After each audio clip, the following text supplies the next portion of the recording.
So practical experience right now is king. Education, super important. Higher ed, degrees, certs, they have their places. But what I'm seeing in my world is that practical experience, of the three of those elements, practical experience is the number one. Welcome to ACI Learning's webinar series. We're so excited to have you joining us today. I'm going to be your host for today, Sophie Goodwin, sitting down with Jerry Ozier to talk more about what the future has in store for the cybersecurity industry and how the world's responding to this growing cyber threat that we're dealing with. So, Jerry, thanks so much for joining us today. How are you? I'm looking forward to talking with you. Hey, Sophie, thanks for having me. I'm super pumped to have this conversation today, too. Yeah, it's been really good to be able to kind of talk to you over the past couple of days and get prepped for this. Sounds like you've got a lot of knowledge to share, and I'm really looking forward to it. And we are going to have, for those of you watching, an opportunity to ask questions at the end. So drop your questions in the chat if you think of any during the show. And at the end of the presentation, we'll get to those and do our best to answer as many of those as we can. But for now, what do you say, Jerry? You want to jump on in? Yeah, I'd love to dive in, and I can't wait for the question period. I love engaging with the community and in chat, and really answering all the questions. So absolutely. Absolutely. That's the best part. So, we're going to be talking today about, I guess, this growing cyber threat, kind of what's in store for the future in cybersecurity. Where do you want to begin? Well, I mean, I can just dive right in. I mean, if you're been paying attention or not, I mean, it's so front page news right now that there's a just a massive explosion of cybersecurity attacks. It's like pretty much every single day in the news. Whether and there's also like privacy things like what we're seeing with the TikTok and the legislation and what happened in Montana, as well as advanced persistent threat actors operating at the military level and the nation state level.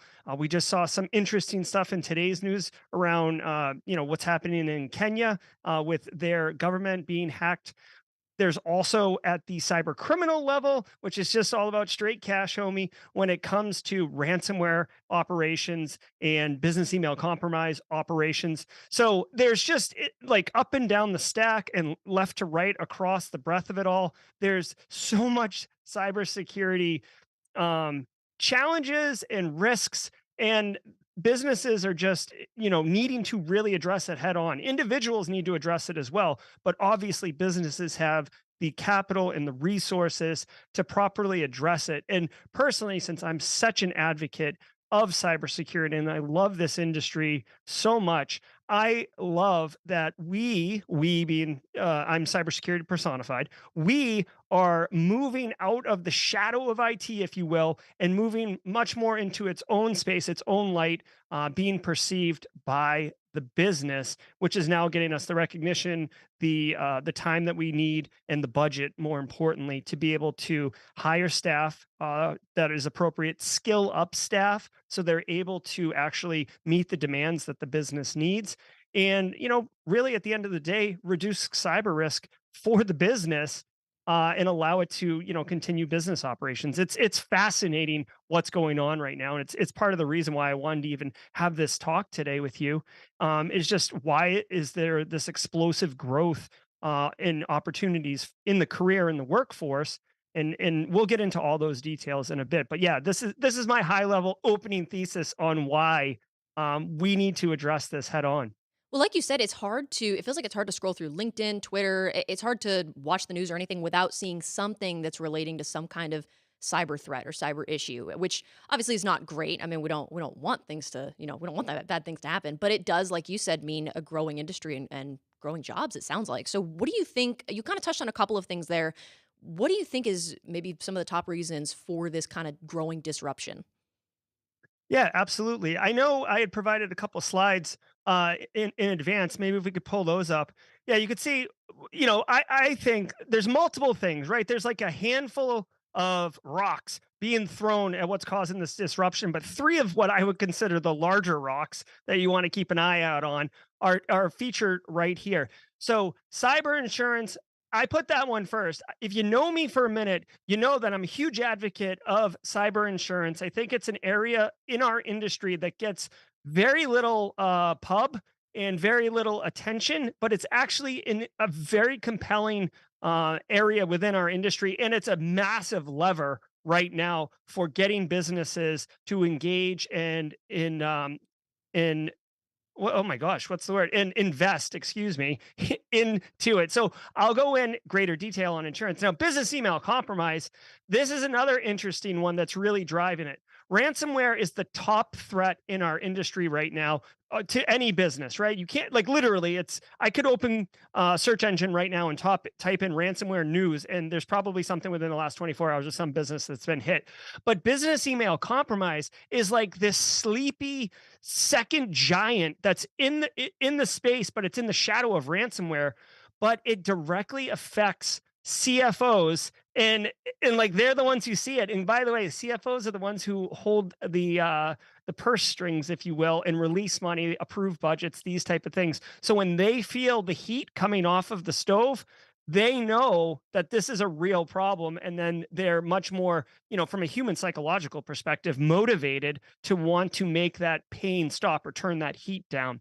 And then the third one is coming from regulations, right? So, whether or not you're big on big government or not, at the end of the day, there are government agencies like the SEC that are put in place to protect individuals, protect investors in this case, and they are beginning to introduce all sorts of regulations that are ratcheting up the requirements, the demands, and the obligations of businesses that are publicly traded to have certain levels of cybersecurity governance and other things, which we'll get into in a minute. But my point with this is, if the Fortune 500 companies are putting in, because they're required to put in cybersecurity mechanisms, capabilities, elements, it's going to trickle down. They set the tone for what is considered, accepted norms. They are normalizing this behavior and this level of accountability for cybersecurity. So that has a trickle down effect, which again is going to result in a massive boom of cybersecurity jobs. Like, not that there's already not a boom, right? There's 3.5 million unfilled cyber jobs right now. So there's going to be more. And good news for those who are in chat that might be looking to break in the industry. I would make an argument that there's going to be greater opportunity of entry level, specifically GRC analyst roles, which I'll be happy to elaborate on later if you'd like. Because the big challenge in our industry has always been, oh, I need an entry level person with 5 years of experience, which is like, what? Like, that doesn't even map, man. But we are maturing past that, and as the jobs get more and more wide open, and the demand gets more clearly understood by the business, which is happening. They're going to identify, like, okay, we just need a risk analyst. We just need an information security awareness analyst. Like, these are entry level roles that we can systemize and put people in place. So yeah, this is my opening thoughts. Sophie, any thoughts before I drill into one of these items? I mean, what you mentioned about, like, how there are positions that'll say, "This is an entry level role, but you need 5 years experience." I mean, I don't see the problem. As long as you start doing this stuff when you're 13, by the time you graduate high school, you can start full time, right? So you just gotta start them young, which is not Yeah. super feasible. Yeah, I saw a posting, yes, just for fun. I saw a job posting for a prompt engineer the other day that needed 3 years of ChatGPT experience, which, like, that just came out like 2 months ago. I was gonna So say, I didn't I know don't know about what they're that thinking before, like, there. the beginning of the year. I don't think I knew that existed, so interesting, okay. So you have to know the future. You basically have to be able to predict the future. Cool, Yeah, cool. yeah. That's easy enough. So it looks like there is, I mean, we kinda talked about a couple of different things beforehand about, things that are affecting the cyber industry and causing this disruption, but you just went over a couple of the big ones right there. And as Mhm. a reminder, if you guys have any questions about anything that we're talking about, please drop them in the chat. We'll get to them at the end. But for now, I'm curious about that first one you mentioned, cyber insurance. How does that relate to what we're talking about today? Oh my God, yeah. Well, hopefully you don't have socks on, Sophie, because I'm about to blow them off your feet. Cyber insurance. Okay, here's the deal. Um, 5, 6, 7, 8 years ago, cyber insurance was basically a throw-in, right? Like, you'd get a policy for, like, business insurance, or maybe you're a healthcare provider and you'd get a malpractice, and they would throw a cyber insurance rider on. It was like the Oklahoma Sooners, and it was like a land grab. Like, oh, let's just get everybody signed up with us for cyber insurance, and then, in a year or two, we'll start turning the premiums up and get that money, right? So that's what happened. Now, here's the problem. Ransomware came on the scene. And you can see from the slide, this is in 2022. Globally, the amount of money being spent on insurance is $6 billion, with one third of that being in the United States. So we'll focus on that in a hot minute. getting back to the insurance, because I feel like in order to appreciate what is happening today and why it's driving the market, we have to appreciate that how we got here. Okay. So land grab in 2015. And by the way, I want to recognize Jeremiah Grossman for his talk at Black Hat concerning this, because it was very, very insightful and forward thinking. So nice job, Jeremiah. So fast forward to 2017, WannaCry hits. The criminal cyber enterprise, like the goons at EvilCon 2017 are like, hey guys, ransomware makes a ton of money. Let's get on this. And then you just see this explosion, this proliferation of ransomware threat actors going ham. And the thing is, it doesn't cost much to get started, to get set up. You can attack wildly. You can attack, thousands of businesses all, all within a short amount of time. It's not, from an insurance perspective, it's not like a hurricane where you can identify like, oh, it's, this many potential houses. This is the season. It's not, a fire where you can say like, okay, fires occur like once every 10 years. Like we can kind of look at the actuarial tables and understand this. And basically the insurance company managed their risk. What ended up happening is insurance companies are just getting slapped all around, and they're ending up not making money. They're losing money because they have to pay out on these policies. And this is where the insurance companies get really exciting. So insurance companies, they're going to pass the burden, the cost burden downstream. Okay. So follow me, chat. Okay. So I'm a company, right? And I am well aware of ransomware, not because I've hired anyone to help me with ransomware or help me with cybersecurity, but because I'm a business person and I read the news and I see this company get hit, or I live in Spartanburg, South Carolina, or Oakland, California, or Atlanta, Georgia, and my city has been brought down by a ransomware attack. Okay. It is mainstream and it's touching a lot of people. So you don't have to be like, elbow deep up in cybersecurity's business in order to appreciate ransomware. So you look at it and you're like, oh, we really need business insurance. Like, remember that rider you threw in? Will that work for ransomware? Oh yeah, no problem, business person. Okay, cool, we're good to go. Then it comes up for renewal because these policies expire after a certain amount of time. Comes up for renewal, and it's like, okay, hey, before we renew your policy, why don't you tell us if you have multi-factor authentication turned on? And it's like, what's that mean? And they're like, do you have to log in like two different ways, like password and a thing? No, no, no. We just use passwords. Okay, yeah, no, that's no problem. It's cool, but your insurance policy, the premium is now 8x. So I know it cost $10,000 before for a $500,000 policy for your small business, but now it's $80,000. And when you look at the balance sheet and you see expenses and that line item goes up 8x, you better believe that catches the business's eye. And when I say the business, I'm talking about, leadership, right? The CFO is obviously concerned with the money, but the business, the people who are responsible for the health of the business and it making money and producing widgets or whatever they're doing, they see that and they're like, what is this? What, explain this? And they're like, well, you have terrible security. And this is what's driving. This is the big, crescendo. This is where this is driving the investment that companies are making into cybersecurity. So this company says, bro, I'm not going to spend 8x on a policy. What is this multi-factor thing? And they're like, no, you just have to turn it on. Okay, so we just turn it on. Now we have it. Oh, wait, I can't log into anything. Yeah, because you have to enable and configure it. Oh my God, this is so stressful. Like, we need to hire someone to be responsible for this thing over here because I'm a business person. I make widgets. I do sales forecasting and stuff. What I don't do is this multi-factor thing. Okay. And that's just a simplified example, right? Like the insurance company is going to actually require several other things. Like, are you doing patching? Are you doing privileged access management? How often are you doing account reviews? Are you, a million other things, right? So you need to hire someone who understands that. And before chat flames me here and says, listen, IT can do that. Listen, with all due respect, a lot of businesses outsource their IT or they have smaller IT firms or IT departments where those individuals are matrixed and have multiple responsibilities. Yes, they might be able to set up MFA or they might be able to baseline configure a machine. But if you're not doing it with regularity and maintaining that risk posture, the insurance company is going to sniff that like, week old fish and be like, no, like, bro, that doesn't cut it. So they need to invest in those roles, not because you need a like, not because hiring someone is what the insurance company's looking for, but to get to what the insurance company's looking for, they need to hire someone to produce that and deliver on that work. So this is one reason why insurance companies are really inflating this. And by the way, like 8x, this is happening across the board. Some insurance companies won't even talk to you. They won't quote you a policy if you have like not even like fundamental information security. Like if you are borderline like negligent and just a hot mess on fire, they won't even write you a policy, which is even more concerning because of the business. Because then you're basically telling them their baby's ugly, and they're like, that's not right. I don't want this level of risk.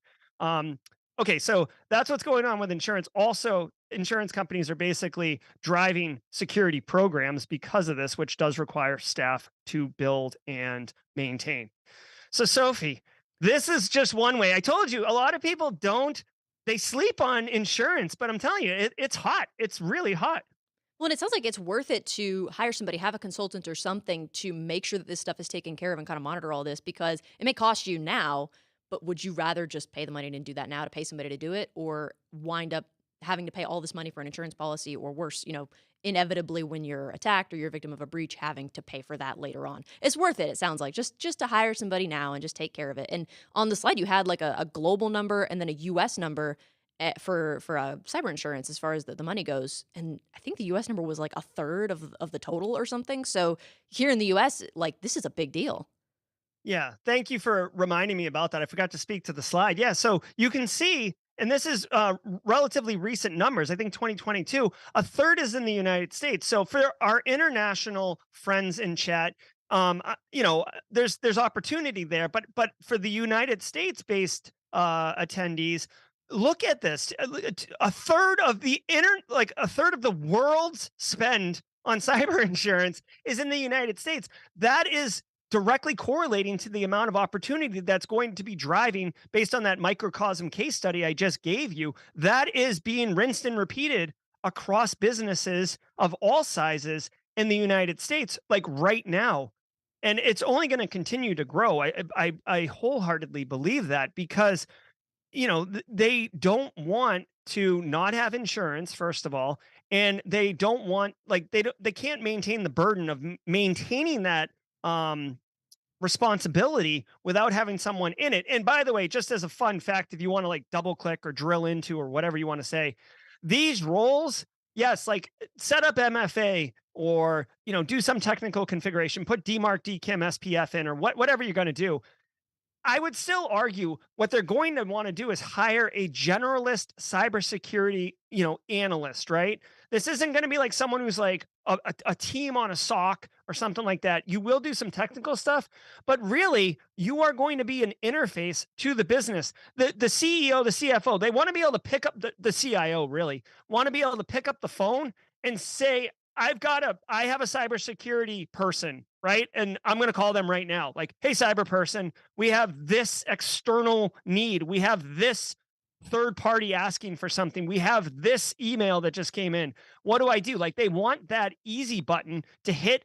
And GRC is where that role is because a lot of times it's usually inquiry coming from an external party like the insurance company. Hey, what are your controls that you have in place? Like a lot of the insurance, this is a hot problem for the insurance company, but there's no standard for what their questions are. So some insurance companies will give you like ridiculous, 50 pages, and some of them will give you like 5 questions. But that's a diatribe that I flip out about it, like in the after hour show if you want.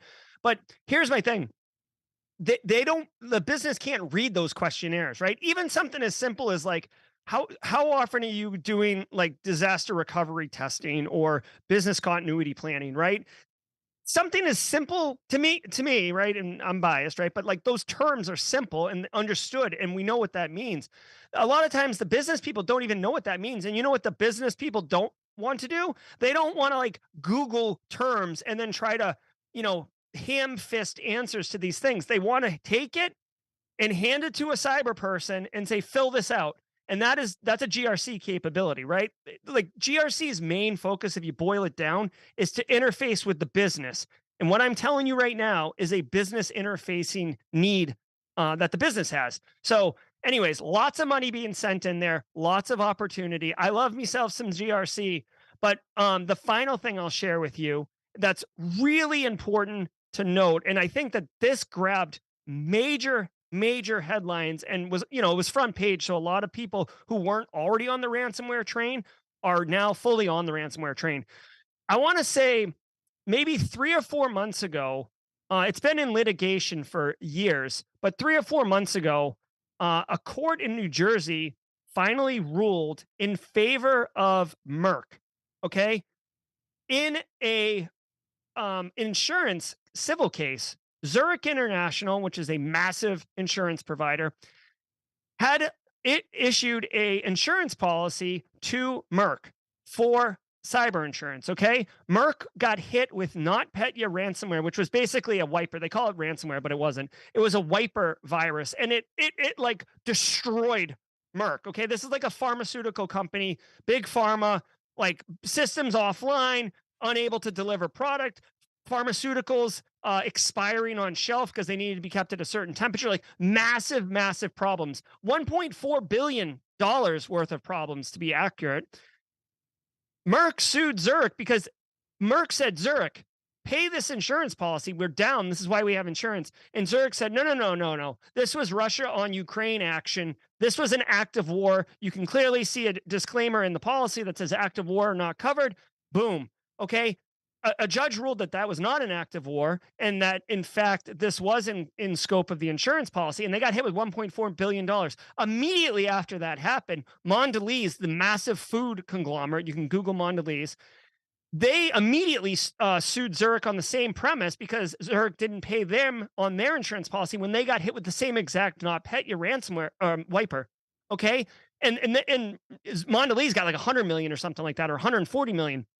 So we are talking massive amounts of money that the insurance company is pushing out, and that's not good. It was a unbelievable precedent to set, because now any company that gets hit, the insurance company cannot claim act of war unless it's like clearly an act of war, right? Like maybe in the Russian-Ukrainian conflict right now, but they couldn't do that. So the only thing the insurance companies have to do in some way to kind of reconcile and protect themselves from going out of business is to ratchet up rates, ratchet up rates. So it's all about the cash, but then also ratchet up the demands that they're putting on their clients to have minimum security standards. So starting to say, you must adhere with NIST cybersecurity framework. You must adhere with ISO 27001. You must have these minimum things. You must be acceptable to have an independent third-party auditor of our choosing come in and assess your environment. So there's just a lot of machinations of insurance capabilities, cybersecurity capabilities and cybersecurity work that needs to be executed because of these type of like massive tidal wave, not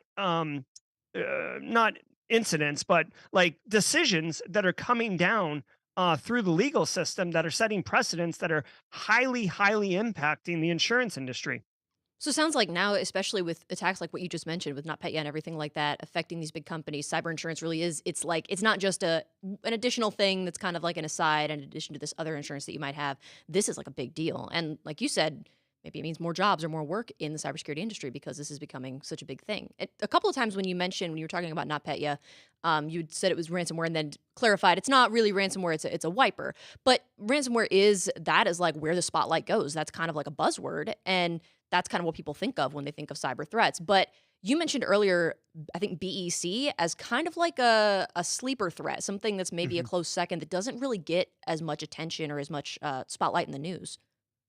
Yeah, it really does. I recently gave a talk in San Diego, like highlighting the importance that people should put on business email compromise, because it really is a massive criminal enterprise, and I mean, it's literally second only to ransomware. Sophie, you'd be stunned if I gave you the numbers. So this is just reported losses in the United States to the FBI on business email compromise. 2019, 2 million, $2 million.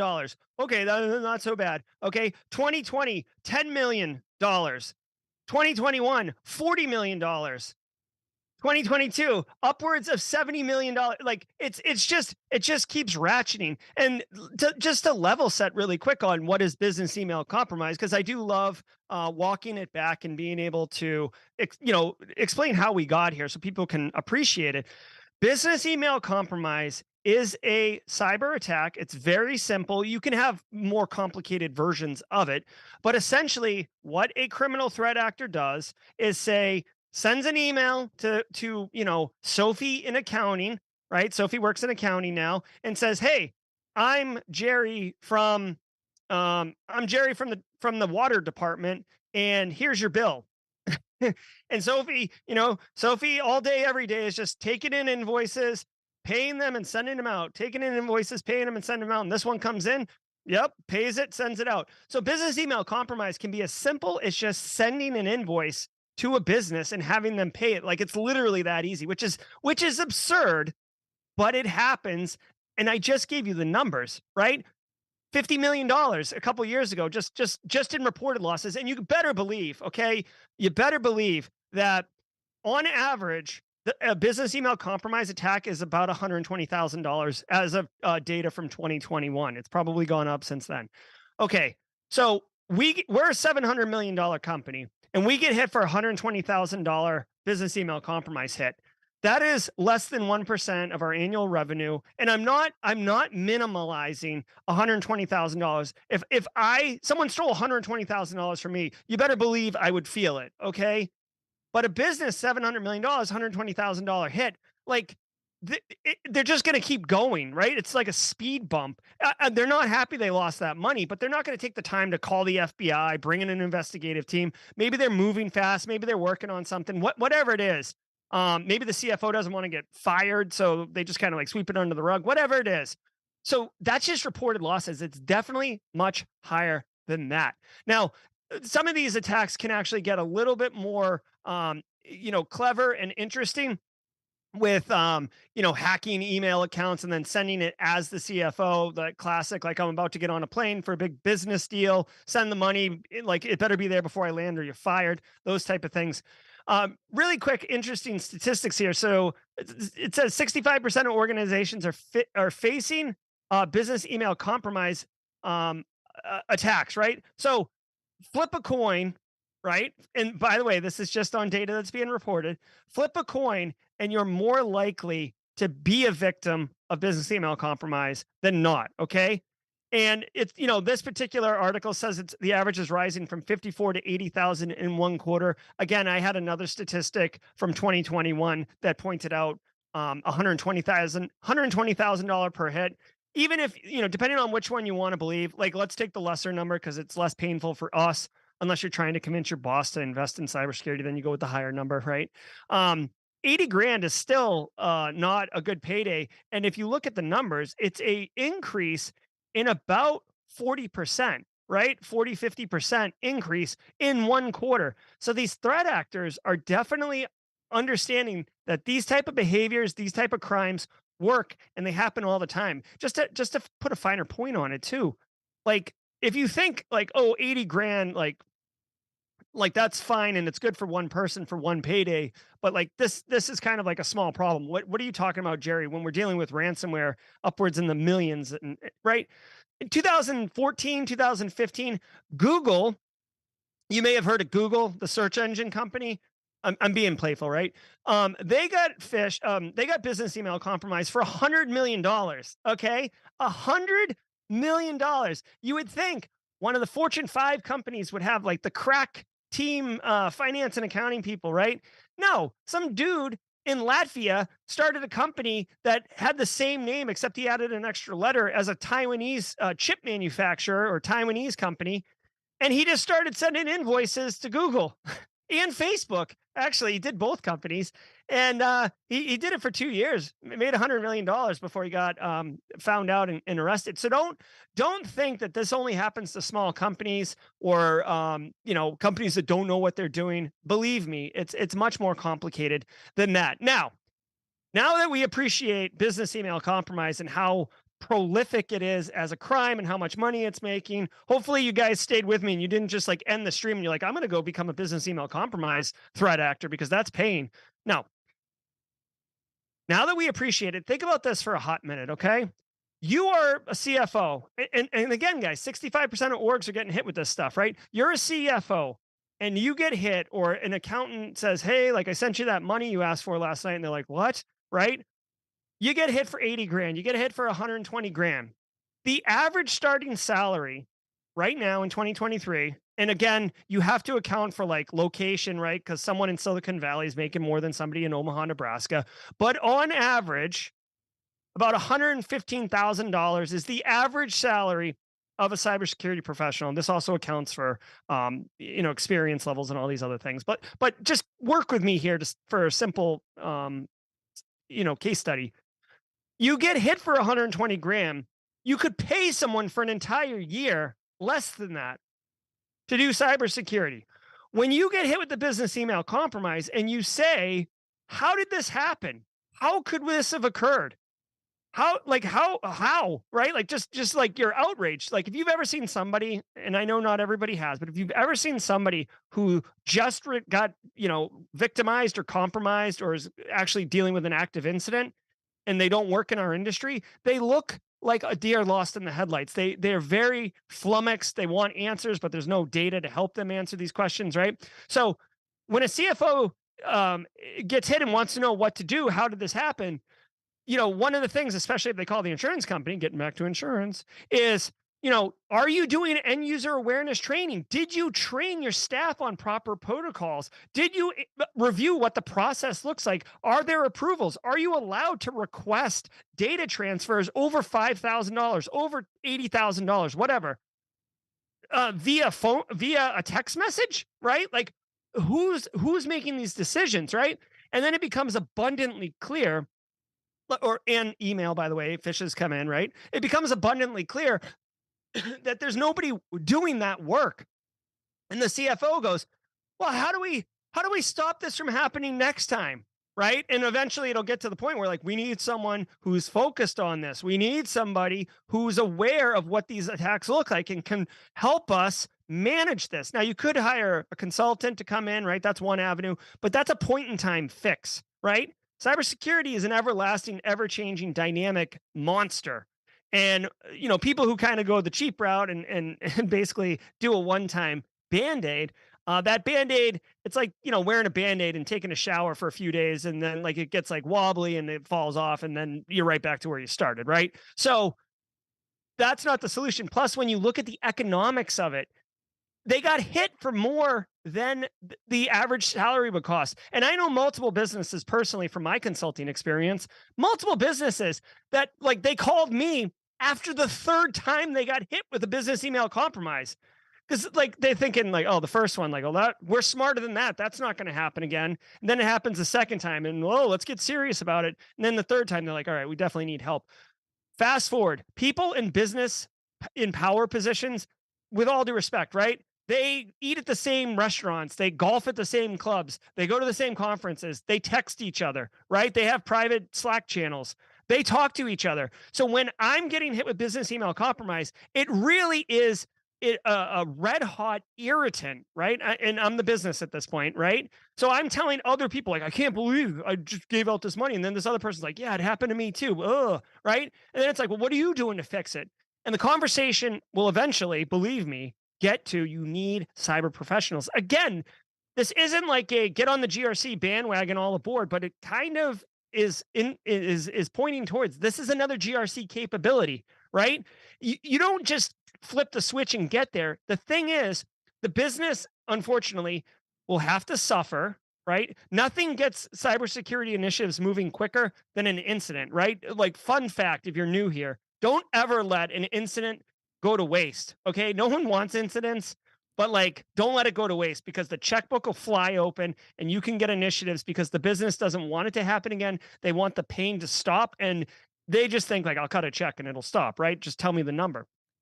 So just be mindful of that. But this is another reason why I'm arguing my original thesis statement that there is an expansion of workforce roles, specifically in the GRC space, because it's a response to these business email compromise attacks occurring to people in powers of positions of power, excuse me, with funds and finance and budget to allocate to resources to be able to address this problem. I mean, when you really boil it down, that's what's going on. They have a pain, they feel it multiple times, and they just want to stroke a check to make the pain stop. And the cyber GRC analyst is the salve that will address that. And circling back Sophie? to what you said initially about just the like the annual numbers, how it was a certain number this one year and then the next year, oh, now it's 50 million, now it's 70 million. And I know you Mhm. said maybe in comparison to something like the money that's caused or the money that's lost, I guess, to ransomware, maybe it doesn't seem like as big of a number. But you were saying that's not even necessarily super accurate because that's just what's reported. So there's businesses that like don't report this kind of thing, but it kinda sounds like maybe there's regulations maybe going into play or laws being signed into play that are gonna require businesses to report when they are a victim of a cyber attack, is that right? Yeah, absolutely. Absolutely. So you're 100% right. A lot of times they don't report like that one business with the 3 hits. Never reported it, okay? They just kept on moving. But there is external influences that are coming down. The SEC just proposed these rules, I think May 9th of this year, so just a couple weeks ago from recording of this video. They had an open request for comments where you could respond, but they are moving forward. The SEC, and this is I would encourage you in chat to like open a new tab and Google or search for SEC cybersecurity regulations because these like little 2 bullets are just one snippet of what's going on. I was trying to really capture the essence of the SEC regulation. But essentially, what's going to happen is businesses, publicly traded businesses, which, as I said in the opening, is going to have a trickle down effect. Publicly traded businesses are now going to be legally responsible for ensuring cyber risk management is part of their overall corporate governance structure. Now, what does this mean? This means that they need, and they're going to have to disclose it, right? That first bullet, which basically means during like 10K filing or end of the quarter filing or something like that, you'll have to report on that. Okay. We back in the day, if you're old enough to remember, and if you're not, it's worth studying. Enron and Tyco, these companies like abused, just wicked abused and committed all sorts of like heinous kind of financial crimes on investors. And something called Sarbanes-Oxley, which was 2 senators, legislation got pushed through, and it became SOX, SOX, if you've heard of that. And this was a way to provide oversight and management to ensure that these type of behaviors didn't happen again. And there's a little bit of an IT component to that. Well, this is very, very similar in that this is going to require boards to have either someone on the board who is a cybersecurity professional, so that's a job for somebody, or that they have someone working at the company that is responsible for cybersecurity. So somebody who's accountable, somebody you can, wheel in front of, the investors or in front of lawyers or in front of law enforcement or whomever and say, this is what we're doing for cybersecurity. This is the person. This is their job. They are accountable to it. Okay. That's what's going on here. And then on top of that, you have to report on what your approach is. Now, you're not going to get into the control level detail with an SEC filing, obviously, but there will be high level requirements to report on what's your governance structure. Oh, we have an in-house cybersecurity team. We are doing cybersecurity awareness to the workforce. We're implementing best practice technologies, or we're partnering with insert cybersecurity firm here to ensure maintenance. We're doing, like, it didn't say this, but I could see it getting there, having annual third party independent audits. Right now, you have to have your books audited, right? You have to go through, an independent audit of your books to avoid financial fraud and abuse.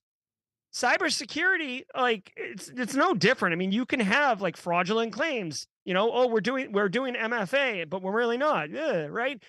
It's incumbent as an investor, if you're investing in a company and they have horrible cybersecurity or they're not taking it serious, it's your money. You are entitled to understand and then make an investment decision based on that risk that you're taking. Putting cybersecurity as a regulation requirement for boards and for organizations, again, with that trickle down effect, it's no different than protecting from financial fraud. It's financial risk, right? It's the same thing. Cyber risk is um cyber risk is ubiquitous, and it permeates the entire organization. Every single person at a business has to be part of the solution of cybersecurity, and it touches every aspect. It's one of the few functions at a business that goes across every single vertical of the business, right? HR, legal, R&D, the executive, all of them need to go across multiple dimensions of cybersecurity. So, what's this mean, Jerry? Okay, the TLDR here is that with this regulation, with needing somebody accountable for cybersecurity, right? Follow me. You're going to have to hire someone, right? Now, that might be like a 25-year senior seasoned vet, right? Somebody who used to be the CISO at, or, led the NSA cyber program or whatever, right? Like, so some of these people, okay, that's cool. And that's not for everybody. That's not entry level. But you got to play it forward. If I say they hire me, right? I'm at whizbang.com, Fortune 500 company, and I'm now accountable. I'm on the board or whatever. I'm leading the information security program. Just play it forward. When I report to the board, okay, that our cyber program is woefully inadequate because of budget, because of resources, because of priorities in the organization, because of obstacles, right? When I report that, that becomes like official, right? Now it's on the board. It's incumbent on the board to make it a priority and push it as a directive, which they're going to, because the investors, I'm telling you, if you are a company and you're like woefully negligent, it's going to hurt you, right? It's hitting them right where it hurts financially, right? And nothing's more motivating than than money. Yeah, what's that? Okay, okay. So yeah, yeah. So, anyways, long story short, it's going to lead to increase because that person in charge is actually going to be hiring staff in order to drive that program forward. Thank you, thank you. Yeah, Sophie. It kind of seems like this might be a oversimplified comparison, but as far as like reporting when this stuff happens, if there's regulations coming down that are going to enforce that, then you're not going to really have a choice. But I would think it would almost be like if you report it now, it's known that like, oh shoot, this is a new attack or a new organization that maybe we need to worry about. And I would think it would help others then by to report that stuff, kind of like how they say when you're in class, if you have a question, even if you think it's a dumb question, ask it because somebody else has the same question. Like I would think it would only help everybody industry wide if you report these kind of threats. But that's just my kind of thoughts on it. We do have a lot of questions coming in on all these slides Yes. and all this information. We're going to get to those questions in just a second. But real quick, here's some information on ACI Learning Hub's Information Security Analyst Program. ACI Learning would like to introduce you to the Information Security Analyst Program for the Learning Hubs. This program includes 6 weeks of live instructor-led training and includes CompTIA Security Plus, CND, and CEH. These courses will prepare students for jobs as an information security analyst or related roles including cybersecurity specialist, information security auditor, site security administrator, and more. Learn more about this program at acilearning.com. So a couple different roles in cybersecurity highlighted right there in that video, and we do have quite a few questions about this topic. So this first question comes to us from Zach, who's watching on Zoom. Zach is asking, are there entry-level GRC roles? So I think that's an interesting question because you had mentioned earlier a GRC role, and you kind of said, it was just kind of offhand, you were like, well, that wouldn't be an entry-level role. Is there any overlap between GRC positions and positions that would be appropriate for somebody that's entry-level? Oh my gosh, yeah. So, like Zach, thanks for the question. Um, GRC might be the most forgiving and like best on ramp for getting into cybersecurity from an entry level position, especially if you don't have a technical background, right? So if you came from a help desk or IT, network admin, sysadmin, stuff like that, you have a little bit more opportunity. But GRC is awesome, and let me just give you a couple options, right? So like audit. Okay. Audit is like one of the core functions of GRC, right? You have to comply with some regulation or some standard, some framework, or the insurance companies are asking you, are you doing these things, right? So, what all an audit is, right? Is bear with me. An auditor goes and they have the things that are supposed to be there, and they ask the network engineer, are you doing this? Yes or no? No. Check. Yes or no? No. Check. All right. Then we go to HR. Are you like, reviewing people or terminating their access when they leave or whatever, like background checks? Yes. Check. Okay. And then you have your yes or no's, and then you report on it as an audit. Now, I'm not downplaying the value of audit, but what I'm saying is it's very much an entry level position because, with all due respect, it's very prescriptive and it's very structured and it's very procedural and it's very easy to systemize it and have, like, say, three entry level I used to do audits all the time. Like, you can have three entry level people who don't really understand tech or infosec or anything like that, and they're getting spun up, they're getting ramped up, and have one kind of mid-tier person manage those three auditors and say, hey, auditor, Sally, go interview the HR people, ask them these questions. Hey, Connie, go ask legal these questions, and hey, Bob, go ask IT these questions. Right? So you begin to get exposure to this information security awareness topics without the obligation of you fully understanding what is going on. Right? Now, I will just tell you that the natural migration of or evolution, excuse me, of audit goes into risk, where you actually look at the things that are not in place and then assess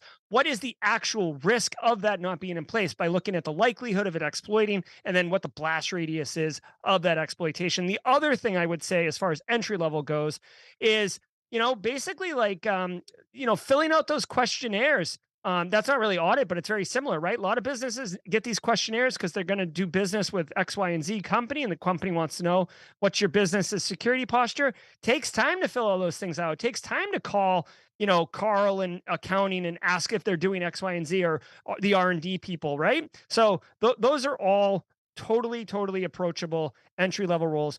Also, vulnerability management analyst, great entry level role. Next question. It sounds like there's a lot of opportunity in GRC in general. So it's good to know that for people that are just now getting into the industry or that are interested in entering into a job like that, there's opportunity out there. There's overlap. And there are there are actually a couple questions about, as far as these job positions go, how safe these jobs are because of AI. So we have a question from Aaron, who's watching on Zoom, who wants to know, given AI's capabilities to rapidly automate tasks, how safe are cybersecurity jobs? And I feel like I hear this question a lot just like in conversation. And generally the consensus I feel like that I've heard is it's not that AI is going to take jobs. It's just that it will hopefully improve jobs and free up people to maybe do things that AI can't or that AI wouldn't be very good at. I don't know that it necessarily means jobs are going to like disappear, right?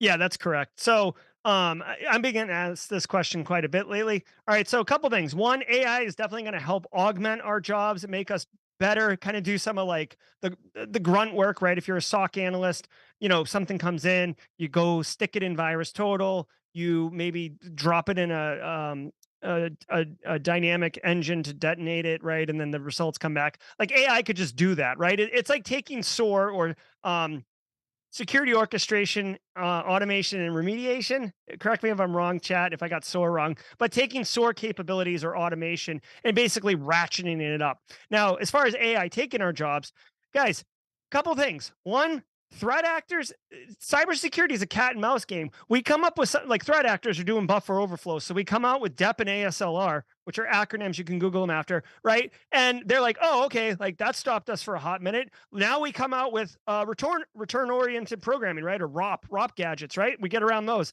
Then we come up with control flow guards.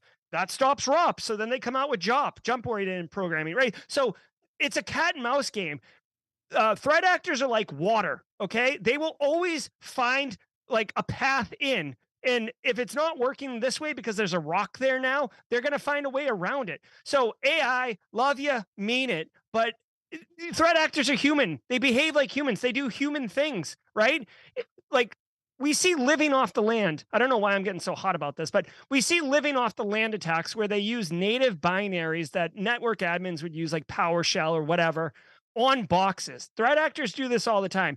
You tell me, can AI tell when PowerShell is being used correctly or not correctly? And if AI, and this is the problem with like AI tuning of EDR solutions, when an EDR, an endpoint detection and response anti-malware solution, blocks the execution of an appropriate, legal, totally appropriate PowerShell command, the IT admins are like, what are you doing? You're breaking my stuff here, man. So with AI trying to do all that, that's not really going to happen. In fact, you know what we see all the time in industry, to take a page from history, what we see are these great technologies that are going to solve all our problems, right? And then we implement them. And I'm looking at you, data loss prevention, DLP, which means you can't send stuff out of the organization that's qualified as like sensitive, right? So social security, credit card numbers, anything you want. You put DLP in place, and then guess what? Nothing gets sent out. So then some engineer starts tuning it and it's still not working. And then they ultimately disable it. It's still there. You're still paid for it, but everything flows through it. And then everybody's like, yeah, no one's complaining. That's what happens. You can't, like, these technologies are supposed to be like magic. And what ends up happening is people don't want to bother with the maintenance and the upkeep and all that, and it ends up getting disabled essentially. So AI, it's good, it's going to augment, but it's certainly not going to replace. No way. Sure, it can do some things, but it can't do everything that maybe a person could do, especially in a job like this where you need to be able to differentiate as a person, like you said, whether a PowerShell is being used appropriately or not. So I definitely think that's something that comes up a lot. And I can see why you get a little bit heated about it because it is a hot button topic right now. It comes up a Yeah. lot with things like ChatGPT being in the conversation now. We talked a little bit earlier too about cyber insurance. Cyber insurance. We had a whole slide on that and talked about that. And we have a question from Roman, who's watching on YouTube.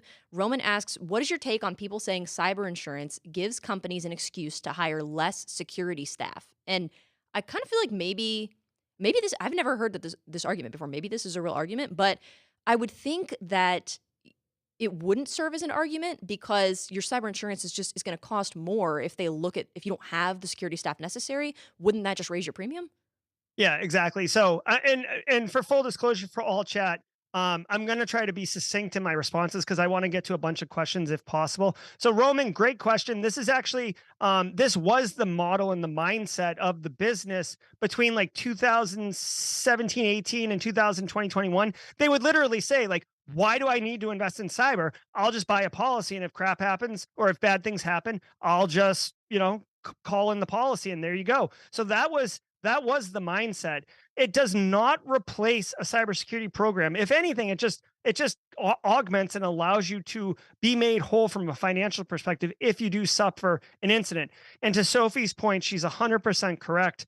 In today's 2023, you're not going to be able to get an insurance policy without the security staff. So this situation, this argument no longer holds water because you can't get the policy without the security staff, basically.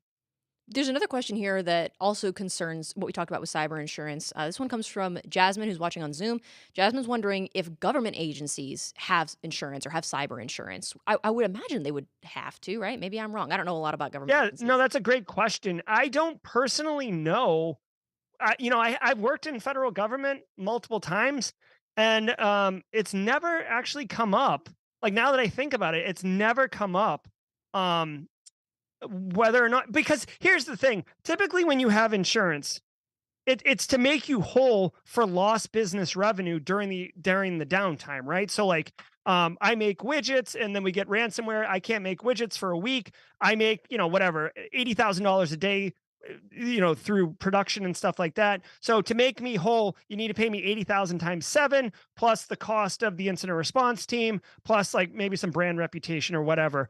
Make me whole for the revenue that I lost during that. The federal government is a not-for-profit entity that just executes on civil service. So I don't see what the insurance would really do because you're not being made whole from a compensation or revenue perspective.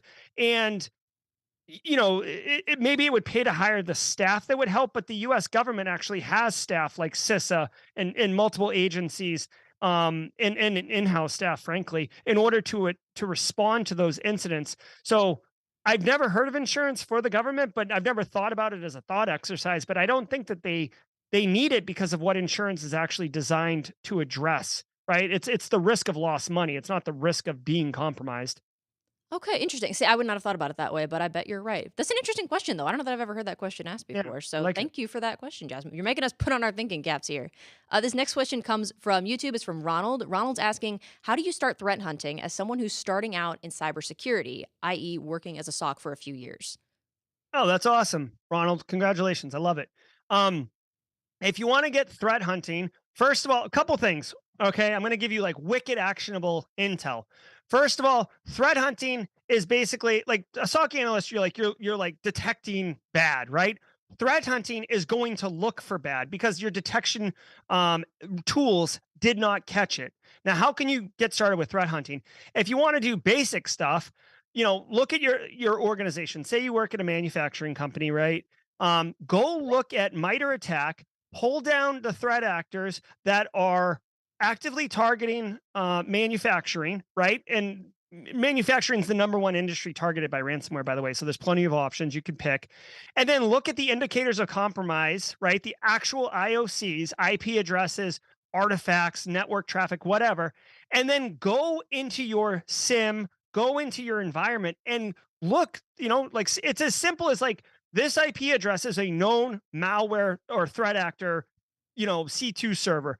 Drop it in your SIM and hit return and see if anything comes up, right? That's what threat hunting is. Now, one really actionable thing I want to give you is this right here. This is Prompt Sharp, right? This is Anti-Siphon or Black Hill or Rekka. It's all under the Black Hills banner, but this is their magazine. It's free. You can go sign up, catch up with me, catch me outside or whatever that phrase is, and I'll give you the link to it. It's free, but this month's episode or issue, it's literally all about threat hunting, and it's like probably 30 pages long, and all it does is explain how to do threat hunting. So, Ronald, this right here is probably your first stop if you really want to get busy on threat hunting. Okay, so I think we might have time for maybe one or two more questions. I want to go back to Zoom for just a second. This question comes to us from Adam.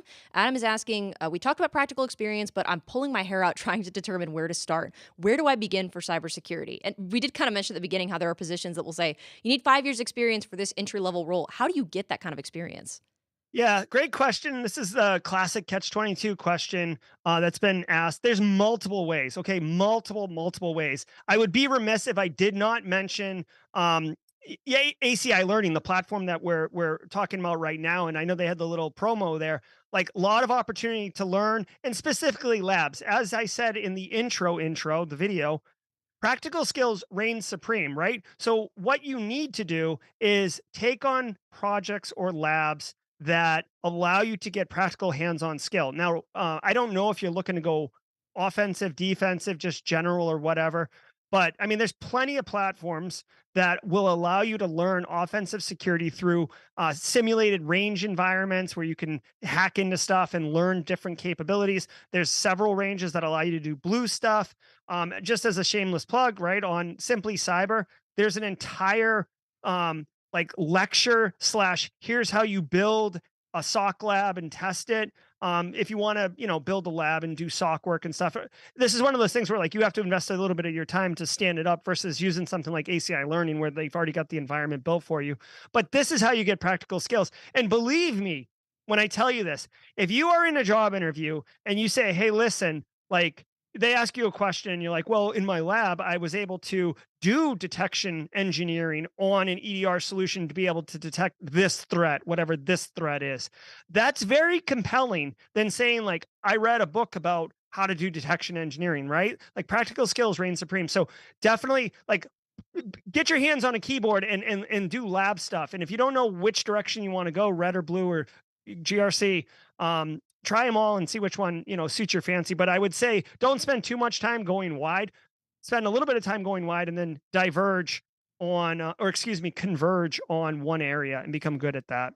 It sounds like Please. those resources for practical experience are available. You just have to know what to look for or where to look for them. And there's a question we got here on YouTube that says it's asking what your favorite resource is. It says, "What is Jerry's favorite resource to start learning GRC material?" So where do you recommend people look for that kind of a thing? Oh my goodness, this must be a good friend. So for what it's worth, if you would like, I don't really pump this, but on Simply Cyber. So I have 20 years of industry experience, and I it came up in GRC, right? So I'm very specialized in GRC. I can do other stuff, but that's my bread and butter. And on Simply Cyber's school, I've actually built out an entire GRC course that goes over audit, like how to do it, audit, risk, security awareness, um, governance, how to write policies. I have labs for all of them. I have resume bullets that you get from doing the labs. I have an entire section on how to get a job in GRC once you've completed the course. So if you're really interested in learning about GRC, specifically hands-on skill, I have like 10,000, 12,000 students. I've had zero negative feedback. I've had a lot of positive feedback. I had one person tell me that the font size wasn't good, but I mean, like, that's not really about the content. So if you're really interested, go check that out. And whoever asked that, thank you for the opportunity to be able to share that. We'll have to go ahead and look after and see where that one came from. I think Yeah. that's probably going to be our last question for today. We're just about out of time. Jerry, I want to thank you for joining us. This has been really informative for me, and hopefully for those watching as well. Just a lot of interesting information and reassuring to know that there's jobs that are going to be available in this industry well into the future. So thank you for that, Jerry. We appreciate it. And thank you, everybody, for joining us for this discussion today for ACI's Learning Webinar Series. And we'll see you next time.